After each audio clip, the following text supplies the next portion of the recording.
Soviet tanks entered the territory of German-occupied Hungary. The fierce battles, which lasted until February 13, claimed the lives of hundreds of thousands, both military and civilian. All that remained of Budapest were ruins. But even such chaos gave Hungarians hope for a new peaceful life. At least, that's what they thought. Back then, the Red Army soldiers were praised as liberators. But the fall of Nazism in the country quickly became a springboard for the rapid spread of communism. While the fragmented and shattered Hungary was recovering from its losses, the Soviets quickly began turning it into their satellite state. Thus began the rise of communism in Budapest. Just like in all other quietly occupied countries, the communists started to establish their own system. Almost every street had special individuals who acted as loudspeakers for the Communist Party. They talked about the bright sides and prospects of the communist regime. They recruited people.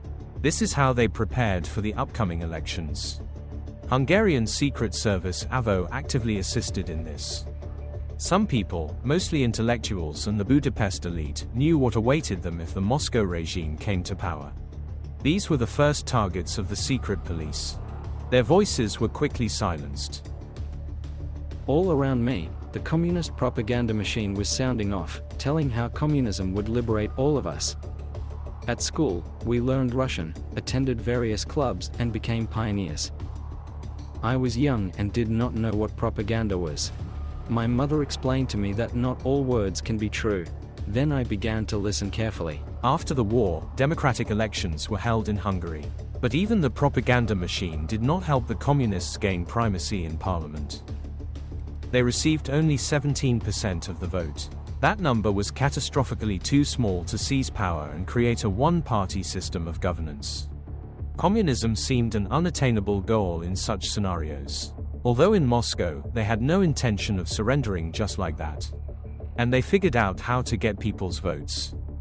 First, they decided to cooperate with other parties, acting in a coalition. Secondly, to reform the security service. In Moscow, they believed that the previous security service, AVO, had failed in its task of recruiting people and eliminating critics. Therefore, a new department appeared in Hungary, AVH. It succeeded the previous agency but was fully controlled by Moscow. 17% began growing rapidly each day. More and more people were recruited by the communists. Fewer and fewer oppositionists criticized communism. It's simple. Moscow appointed its man in Hungary. Mojces Rákosi became the general secretary of the Communist Party. He used agents' hands to physically remove those who disagreed with him. Some were sent to concentration camps, others thrown into prison for life, and some were executed along with their families to leave no witnesses or topics that could spark a rebellion. Like most people, we were afraid of being taken away at night by security service agents. This fear drove many to suicide. At that time, agents executed more than 2,000 people. I personally hated Rákosi and the Soviet Union. Instead of giving people a normal life, they only sowed the seeds of rebellion. In August 1949, Hungary became the Hungarian People's Republic, HPR. The Communist Party's punitive hands spared almost no one. Most of the detainees were scapegoats. Innocent people were detained and forced to confess through pressure and torture. When people were killed or imprisoned, AVH's actions were hidden by praise of the Union's achievements in newspapers and on the radio. For example, if your neighbor disliked you, or maybe your cat, he could easily report you to the secret police. He supposedly heard you listen to Radio Liberty or Voice of America. That alone could be enough to forbid you from leaving the country, or even to limit your freedom to study, and so on. You would be subject to various sanctions, and you would never know exactly what you did wrong. Oppositionists and dissidents were sent to concentration camps. The conditions there were terrible. People died from torture, lack of food, unsanitary conditions and forced labor, which almost never ended. AVH agents repressed 650,000 Hungarians. 400,000 ended up behind bars. There was even a joke among civilians that Hungarian society was divided into three groups: those already imprisoned, those awaiting imprisonment, and those who had served their time. millions of people felt betrayed. They lived under constant pressure. The circumstances were such that they lived like test subjects in a large experiment called a Hungary. But there was nowhere to run. We had to endure. Besides total information gathering, AVH agents monitored that every Hungarian worked for the good of the country and communism. Women and men worked equally in farms and factories. Those who refused to work were sent to concentration camps. For them, there was a job there quickly. Therefore, people did not have much choice. Either work for pennies or be sent into exile. Income fell a lot. It became difficult to make money. Buying a winter coat became nearly impossible. Whole families had to work together just to afford a single coat for the household. When they bought it, they worked again to buy a coat for another family member. Journalists were among communism's fiercest enemies. This is Edith Bonn, Hungarian journalist who worked for the British edition of the Daily Worker. In 1949, she came to Budapest for work. However, she was quickly arrested and, without trial or prior detention, was accused of spying for Britain. And she was thrown behind bars for life.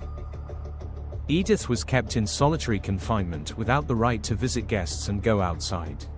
That meant she would die within 4 walls. More precisely, she would go crazy first, and only then die.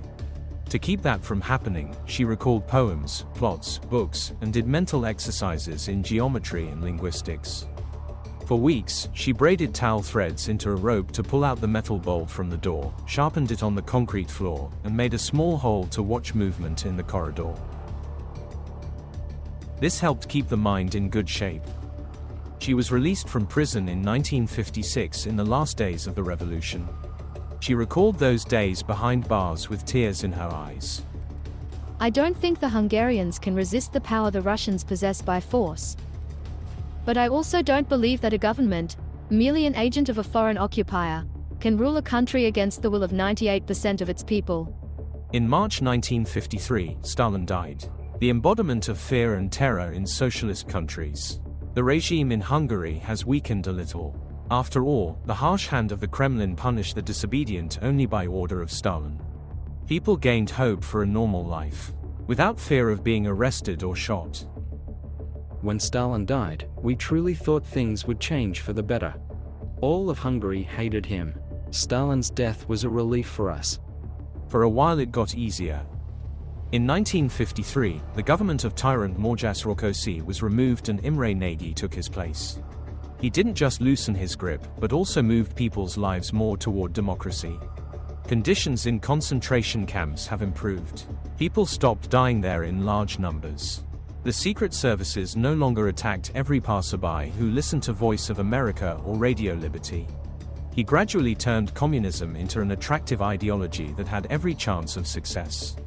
Moscow feared that loosening the rules would lead to losing control over the people in Hungary. So the communist regime will fall. Therefore, Imre Nagy was removed from the post. Morzsász Rákosi returned to power again. He took out his anger for his resignation on civilians. Full control over the population turned into total. It became dangerous to talk outdoors. There could be informers everywhere. And the government and secret services generously rewarded those who reported on neighbors, friends or family. Living in poverty and fear, there was no choice. If one could betray a neighbor, they did. For this one received material goods. For example, if you went to a public place or restaurant with your family and someone started saying something political, you'd be told, you don't know who's sitting at the next table. And it's true, you really didn't know. Because if there were secret police agents sitting next to you at that moment, you would simply be taken away. That's it. End of story. Hope for a normal life faded completely. Rákosi did not loosen his grip for a minute. His desire to hold power in his hands was determined not only by the idea of communism, but also by his own beliefs. He liked unlimited influence and authority. Any attempts by people to express discontent and get the attention of the rank and file leadership were instantly crushed by the iron hand of the AVH secret police. Freedom of self-expression is what makes Western society free. People have several channels of power and influence. If you have problems with your boss, then you can go and complain to his boss. or to the newspapers, or to a lawyer. As a last resort, organize a street protest. There are a lot of ways and options to find justice. And in a communist society, none of these options works.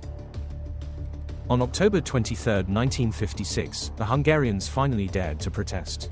More precisely, students. At first, they simply gathered for a peaceful march, presenting a document with demands to the government. It had 16 clauses. Ensure freedom of speech, grant the right to protest, disband the AVH secret police, and form a new government led by Imre Nagy, the one who tried to liberalize Hungary. But the main demand, Russians out. This slogan was chanted by tens of thousands of people who came out to protest.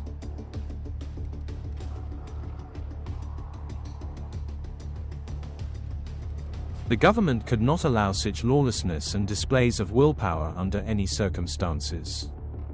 Therefore, they sent AVH units to disperse them. The agents were not going to isolate peaceful protesters. They opened fire immediately. After several demonstrators were shot, people began to arm themselves. That's how the revolution in Hungary began. Moscow understood the full scale of the danger. Therefore they sent Red Army units, heavy equipment, armored vehicles, and a tank division for assistance. The Hungarians could not openly resist such equipment. They lured the tanks into narrow streets and pelted them with Molotov cocktails. As for the agents, the protesters caught them and brutally killed them. They were tortured, beaten with sticks, or hung by their feet from trees and poles. The demonstrators managed to kill at least 30. Mass riots and clashes with Soviet troops lasted until November 10th. During that time, almost 700 Red Army soldiers and more than 2,500 protesters were killed. My friend was lying next to the car, covered in blood. He did not touch his weapon, he bled. The agents shot him. I wanted to protect him. I aimed at the agent, but I didn't shoot. At that moment, I realized that I couldn't kill people. My friend died. We counted 27 bullet wounds on his body. Unlike most stories, this one doesn't have a happy ending. The Hungarians failed to achieve a result. The Soviet military suppressed the uprising. Imre Nagy was arrested and hanged. His allies and closest comrades met the same fate. 26,000 people were sent to trial, 22,000 thrown into prisons, 350 executed, and 200,000 fled the country as refugees. Hungary continued under communism until 1989, when the season of nations began in the country. But that's a whole different story.